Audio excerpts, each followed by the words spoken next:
SPBA a été super bien organisé, c'était parfait.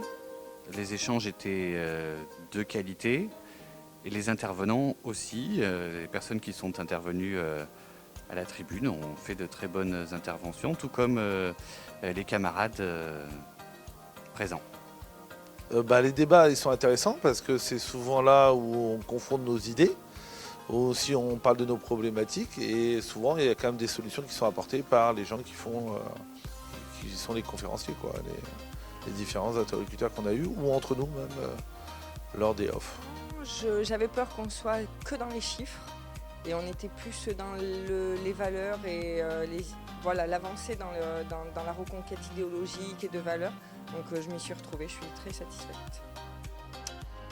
C'était très intéressant parce qu'on voit qu'à la fois il y a des militantes et des militants qui ont déjà beaucoup travaillé sur la question et qui ont expliqué à quel point l'enjeu de l'égalité femmes-hommes était un enjeu prioritaire dans le secteur banque et assurance au vu de la féminisation de votre secteur et puis au vu des écarts de rémunération qui atteignent 40% dans votre secteur. Et puis avec des militantes et militants qui ont expliqué que quand on traite la question de l'égalité femmes-hommes, en fait, on traite toutes les questions et parce que ça permet par exemple de se battre contre l'individualisation de la rémunération et son arbitraire, de gagner des mesures pour permettre à toutes et tous d'avoir une parentalité tout en ayant une carrière professionnelle, c'est-à-dire qu'on part de la situation des femmes et derrière on gagne des avancées qui profitent à tout le monde.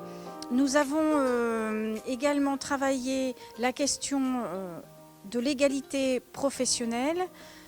Les index égalité ont été publiés la semaine dernière et on se rend compte que les chiffres produits par les employeurs de nos secteurs sont de l'ordre de 90%, ce qui pourrait paraître un chiffre important et qui pourrait laisser penser qu'il y a une égalité de traitement entre les femmes et les hommes dans nos secteurs, ce qui est loin d'être le cas.